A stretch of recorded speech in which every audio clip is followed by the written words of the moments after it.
Buya. Assalamualaikum warahmatullahi wabarakatuh. Afwan Buya mau bertanya. Ada orang yang mengucapkan kata-kata seperti ini. Saya sih sudah gak terobsesi masuk surga. Di neraka juga gak apa-apa. Di sana juga saya punya banyak teman. Apakah pernyataan ini membuat dia keluar dari iman, Buya? Mohon nasihat untuk kami semua, Buya, cara menghadapi akhir zaman yang penuh dengan fitnah ini, Buya. Terima kasih. Bismillah.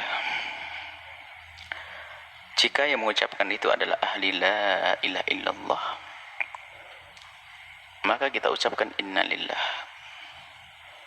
Karena itu bencana besar. Dan hendaknya kita tidak terima dan sedih. Karena ahli la ilaha illallah itu telah masuk wilayah aman dan iman. Tiba-tiba kok punya ungkapan-ungkapan semacam itu. Artinya dia telah kecelakaan berat. Kalau ada seorang hamba yang berkata semacam itu, maka dia telah kecelakaan besar. Kita harus sedih. Dia mendapatkan musibah. Bukan saja tabrakan mobil retak kepalanya, bukan. Tapi imannya yang hilang. Harus sedih kita dengar orang semacam itu. Kalau dia memang ahli la ilaha illallah tiba-tiba mengucapkan seperti itu, sedih. Ya kita doakan semoga dapat hidayah dan sadar kalau ada orang semacam itu. Adapun hukumnya orang mengucapkan kalimat yang merendahkan surga dan neraka, Ibnu Hajar dalam Qawatiknya dan menjelaskan termasuk adalah hal yang menjadikan seseorang itu keluar dari iman adalah merendahkan surga dan merendahkan neraka. Ini yang pertama. Kemudian jika ada orang mengucapkan semacam itu, kita sedih. Kullun muyassarun lima khuliqalah. Hadis Imam Bukhari Muslim meriwayatkan hadis ini. Kullun muyassarun lima khuliqalah. Semua orang itu akan Allah mudahkan sesuai dengan tujuannya itu di mana nanti. Kalau ahli surga akan dimudahkan oleh Allah untuk meniti jalan surga. Kalau ahli neraka akan dimudahkan oleh Allah meniti jalan neraka. Tidak usah kita menilai orang, tidak perlu juga kita mengatakan kalau dia adalah telah menitikan neraka. Tidak, itu nasihat untuk kita kok semuanya. Artinya begini, yuk kita sadar semuanya. Saya, Anda, termasuk orang yang mengucapkan kalimat seperti itu, ayo kita sadari. Bahwasanya kalau memang orang itu ahli surga, dia akan dimudahkan untuk meniti amalan-amalan ahli surga. Tapi kalau ternyata memang ahli neraka, kita itu susah melakukan kebaikan. Jalannya ya kayak tiba-tiba mengucapkan kalimat semacam itu. Hati-hati.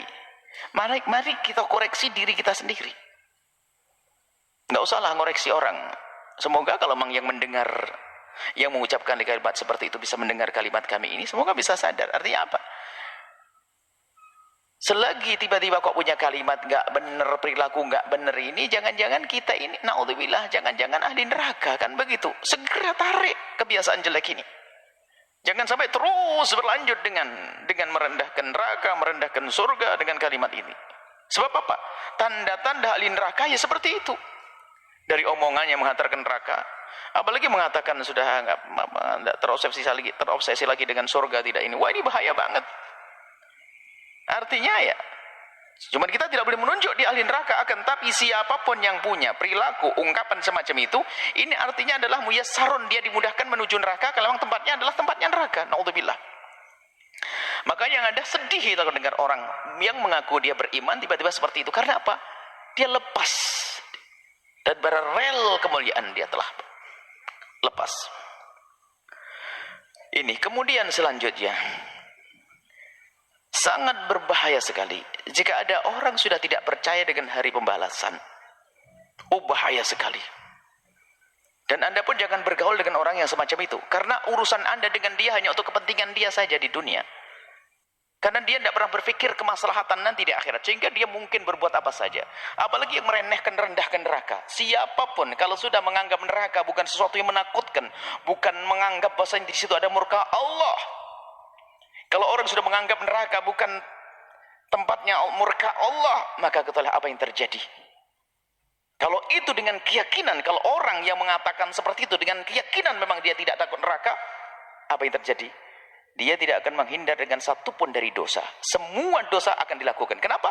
Dia nggak takut neraka kok. Maka paling bahayanya manusia kalau sudah tidak percaya dengan hari pembalasan atau meremehkan hukuman di hari pembalasan. Karena apa? Bagi dia apapun yang saya lakukan, saya tidak peduli dengan pembalasan. Naudzubillah. Maka manusia ini adalah paling bahaya manusia. Suaminya akan ketakutan, istri akan ketakutan. Karena apa? Dia bahaya. Dia bisa melakukan apa saja. Karena apa? Bagi dia neraka enteng. Anda mau jual beli dengan orang ini, oh dia bisa saja menipu Anda. Kenapa? Oh, dia tidak peduli kok. Menipu bikin masuk neraka, mau saya cari, teman saya banyak di sana. Urusan yang lainnya, culas, bohong, mengambil haknya orang lain, zina, segala macam, bisa saja dilakukan. Kenapa? Karena dia sudah tidak peduli dengan neraka. Bahaya sekali manusia semacam itu.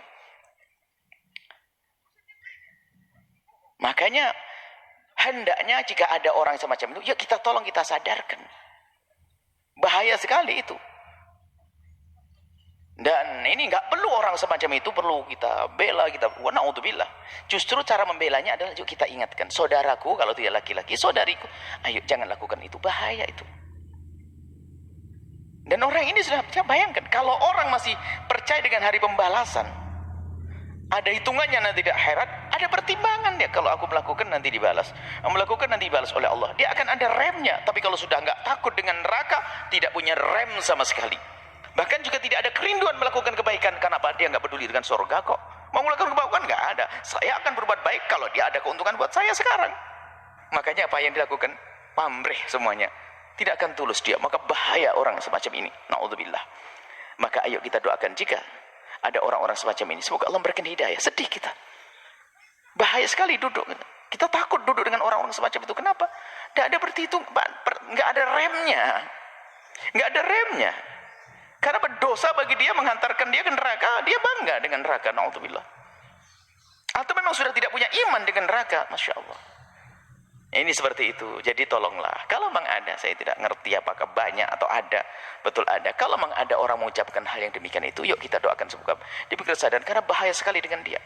Bahkan kalau di masyarakat kita, orang semacam itu paling bahaya. Dia bisa melakukan apa saja. Kenapa? Karena dia sudah tidak takut neraka. Diajak kebaikan kayak apapun nggak bisa. Kenapa? Pertimbangan dia adalah dia tidak senang, tidak merindukan surga lagi. Lalu apa yang dicari? Yang dicari adalah asalkan dia punya keinginan terpenuhi, selesai. Bukankah itu paling bahaya manusia? Bisa menjadi orang paling rakus, orang paling jahat, orang paling kena. Kalau tidak segera dia sadar. Maka kalau ada orang-orang semacam itu dari umat la ilaha illallah, kita doakan semoga Allah beri kesadaran. Karena dia bahaya sekali. Bahaya sekali. Bahaya sekali. Dan nular penyakit ini. Apalagi jika ini dilakukan oleh seorang tokoh besar misalnya, atau orang yang punya ketenaran, mempengaruhi ke bawah semuanya. Maka jangan sampai kalau mengendu seorang ustadz tiba melakukan guyonan begitu akan kagum, atau seorang apa saja.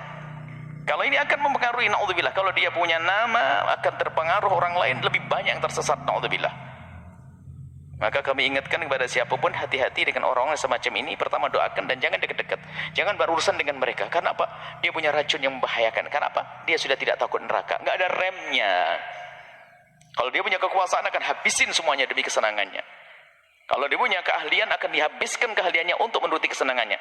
Nggak ada hitungan surga, nggak ada hitungan neraka. Itu manusia berbahaya. Semoga Allah menjaga kita semua, menjaga iman kita semuanya. Dan semoga semua yang kita lakukan di dunia ini diridhai oleh Allah. Dan Allah pilihkan jalan yang Allah ridhai. Yang pelaku dosa Allah ampuni. Dan siapapun yang kepleset lesannya salah, semoga segera sadar sehingga kembali. Allah Maha Kasih kok. Maka kalau orang-orang yang mengatakan semacam itu, pintu maaf Allah luas. Segera minta maaf dan tanamkan rasa takut ke neraka, rindukan kepada surga dan ridho Allah Subhanahu wa taala, maka setelah itu apa? Anda akan diampuni oleh Allah dan selesai kisahnya. Jangan teruskan dengan sifat-sifat sombong dengan surga yang tidak lain adalah sombong dengan Allah kepada Allah Subhanahu wa taala. Sombong dengan neraka tidak lain adalah sombong kepada Allah Subhanahu wa taala. Na'udzubillah. Semoga Allah mengampuni semuanya. Wallahu a'lam bishawab.